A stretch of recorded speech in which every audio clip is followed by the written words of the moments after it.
नमस्कार। मैं advocate Nripendra Singh Sinwar स्वागत करता हूं आपका अपने YouTube चैनल लॉ डोर में। मैंने अपनी पिछली वीडियो में आपको जानकारी दी थी कि पुलिस एफआईआर दर्ज करने के बाद में क्या करती है, किस तरीके से जांच प्रक्रिया को आगे बढ़ाती है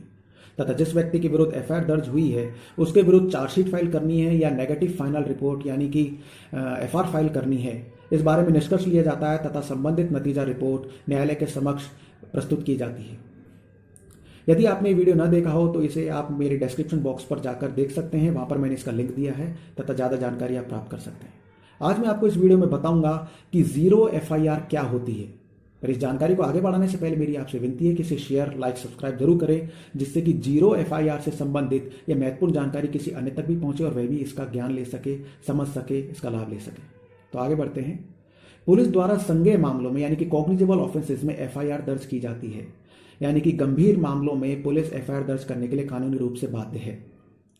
आमतौर पर एफआईआर घटनास्थल से संबंधित थाने पर ही दर्ज की जाती है, परंतु जीरो एफआईआर के मामले में ऐसा नहीं है। जीरो एफआईआर के मामले में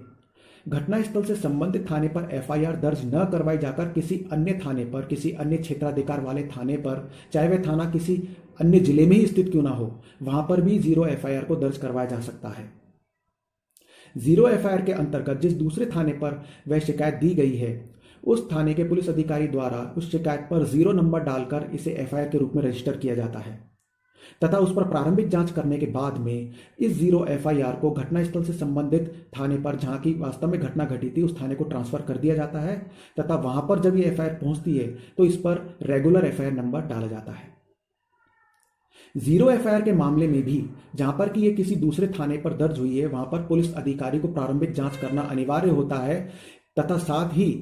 इस एफआईआर में जांच करने के साथ में जो भी शुरुआती दौर पर जो भी साक्ष्य या सबूत होते हैं उन्हें इकट्ठा करना होता है, जिससे कि साक्ष्य और सबूत नष्ट न हो पाए तथा मामले को दबाया न जा सके। तथा ऐसा करने के साथ में इस मामले को जिस घटनास्थल से संबंधित थाने पर ट्रांसफर कर दिया जाता है।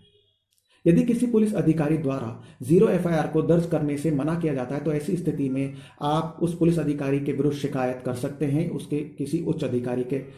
समक्ष या फिर एसपी के समक्ष भी आप इस शिकायत को कर सकते हैं। यदि एसपी उचित समझता है तो वह स्वयं भी जांच करेगा या फिर किसी अन्य अधिकारी को निर्देश दे सकेगा कि वह जीरो एफआईआर दर्ज करके उस मामले की प्रारंभिक जांच करे। माननीय सुप्रीम कोर्ट के द्वारा भी अपने कई मामलों में कहा गया है कि जीरो एफआईआर पुलिस को दर्ज करनी ही होगी और पुलिस के द्वारा जीरो एफआईआर दर्ज करने से मना नहीं किया जा सकता है, चाहे घटना किसी भी इलाके में हुई हो। और यदि पुलिस अधिकारी द्वारा या थानाधिकारी द्वारा यह कहते हुए कि यह मामला उसके क्षेत्राधिकार का नहीं है और वह रिपोर्ट दर्ज नहीं करेगा, तो ऐसी स्थिति में यह गलत होगा और ऐसे अधिकारी के विरुद्ध विभागीय जांच की जा सकती है, कानूनी कार्रवाई भी की जा सकती है। पुलिस को ऐसी स्थिति में एफआईआर दर्ज करनी ही होगी, क्योंकि एफआईआर दर्ज करने के साथ ही अपराधी के विरुद्ध मामला दर्ज होने पर छानबीन शुरू की जा सकेगी। और यदि एफआईआर दर्ज नहीं होती है तो ऐसी स्थिति में जांच या छानबीन शुरू नहीं हो पाएगी और यदि एक बार एफआईआर दर्ज हो गई तो यह केस राज्य का हो जाता है, यानी कि स्टेट का हो जाता है। तब ऐसी स्थिति में पुलिस भी मामले की जांच करने के लिए, छानबीन करने के लिए बाध्य हो जाती है जिस व्यक्ति ने अपराध किया है उसके विरुद्ध। उदाहरण के तौर पर जीरो एफआईआर के बारे में और अधिक सरलता से इस तरीके से समझा जा सकता है, जैसे कि यदि किसी महिला के साथ में बलात्कार या रेप जैसी कोई गंभीर घटना हुई है और उस महिला को यदि यह लगता है कि जिस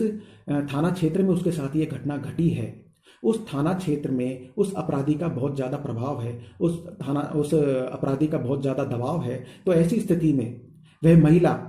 यदि उचित समझे तो किसी अन्य थाने पर जाकर भी अपने साथ में हुई उस गंभीर घटना के बारे में शिकायत दे सकती है, अपनी रिपोर्ट दर्ज करा सकती है। तथा ऐसी स्थिति में जहाँ की किसी दूसरे थानेदार को,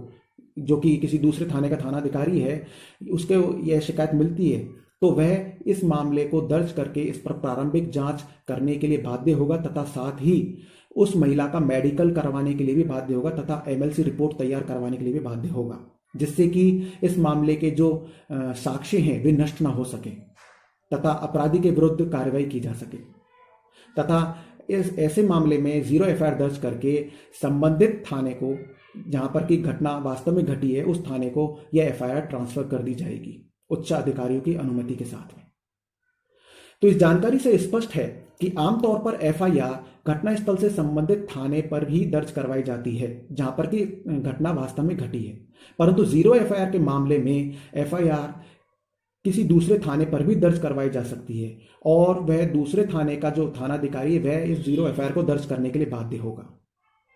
तो मुझे विश्वास है कि आपको ये जानकारी समझ में आई होगी। इसे आप ज़्यादा से ज़्यादा शेयर, लाइक, सब्सक्राइब करें जिससे कि किसी अन्य तक भी पहुंचे। मैं अगले वीडियो में आपके लिए एक और इंटरेस्टिंग जानकारी लेके आऊँगा।